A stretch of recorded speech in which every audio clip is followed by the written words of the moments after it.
Hey, Richard Bryce here, Tennis Hacker. In this video, I want to help you to address one of the most common practice issues that I see really holding players back, that prevents them from improving their technique. I hope you enjoyed the video. If you do, it'd be great if you give me a thumbs up. And if you haven't subscribed to my channel before, really appreciate it if you could do that as well. So the issue that I'm talking about is focusing too much on the result of the shot and not paying enough attention and giving enough focus and energy to the thing that you're actually trying to change within your stroke.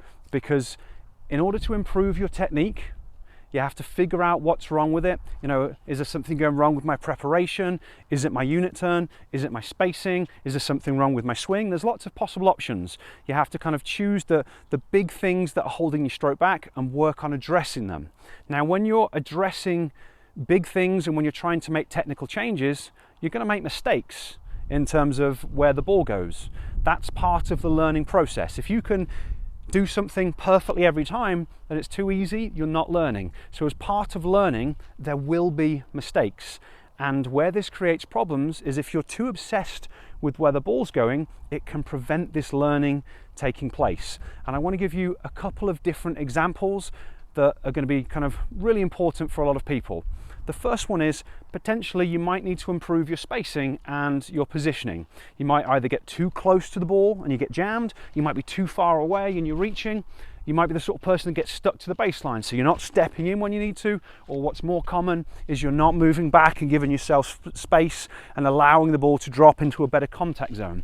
So you need to work on improving your footwork and your positioning. When you're practicing though, you could do a lot of things right. So you might get into a position, great spacing, hit a shot, and it just goes a fraction of an inch out. And then you get mad at yourself because you've missed the ball. And that detracts from all the good things that you've just done, because you actually did a fantastic split step. Your movement to the ball was good, your spacing was good, and you just missed the ball. But now, instead of giving yourself positive enforcement, positive encouragement, yeah, Richard, great job, you did all these things right, and this is what you actually need to do to improve, you've berated yourself and you've basically prevented yourself from improving. And it works the other way as well. You know, I get way too close to the ball and just, you know, I slap it and it lands in. I'm like, yes, good job, good job. No, not a good job. I'm working on my spacing, I'm working on my footwork, I'm working all this preparation stuff, and I just haven't done it. And if you reward yourself for doing everything completely wrong, again, it's not going to give your brain the right message, and ultimately that's going to prevent you from improving.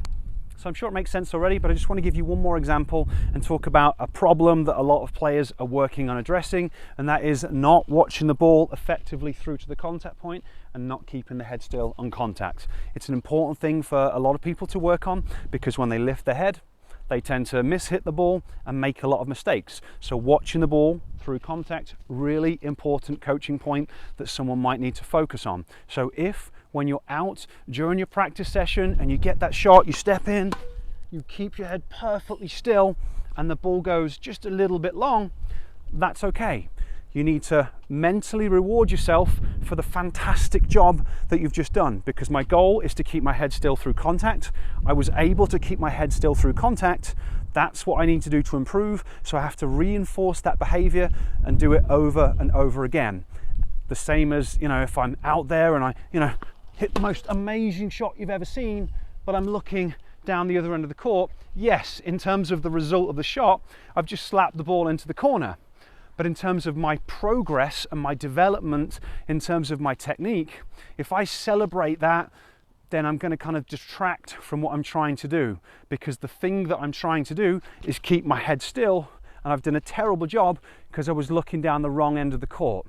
So you have to kind of approach things from this perspective when you're trying to improve your technique. You have to really focus on the technical element that you're working on, and you have to communicate with yourself, evaluate yourself based on your performance of the technical element, not the result of the shot. Now, potentially this might create some challenges in terms of your practice, because if you practice with a partner and you end up spraying a lot of balls and you're so focused on what you're doing and making technical improvements that you become a terrible practice partner, that obviously raises certain difficulties, but that's a whole different kettle of fish to what we're talking about here, which is how to improve your technique and make technical changes as efficiently as possible. So potentially you might need to explore ball machine work or getting a ball basket, or there's a lot of options available to you. If you would like more help with improving the structure of your practice, I've created a series of different videos about it, because there can be a lot of different aspects to good quality practice, and it's one of the big things that holds players back. So I've created a playlist. I'll put the link to the playlist in the description so you can check those videos out whenever you want. The last thing I want to mention here is some additional help that's available to you if you are really serious about taking your game to the next level. Because the big thing that I help tennis players with is improving things like eye to hand and eye to foot coordination, and improving things like focus and concentration using brain-based training. Because there's always a skill and ability component to everything in tennis. In addition to good quality practice, if you can train and improve your underlying skill, the combination of those two is how you really change your tennis level. So if that's something you're interested in learning about, I've created a free masterclass to teach you more about it. I'll place a link up there, and I'll place a link down in the description so you can check it out. And at the end of that masterclass, it's going to give you a little bit more detail about my program and how I work with players and the next steps that are involved, if that's something that you are interested in. Otherwise, remember the resource that's down there for the different practice elements, and I'll catch you next time.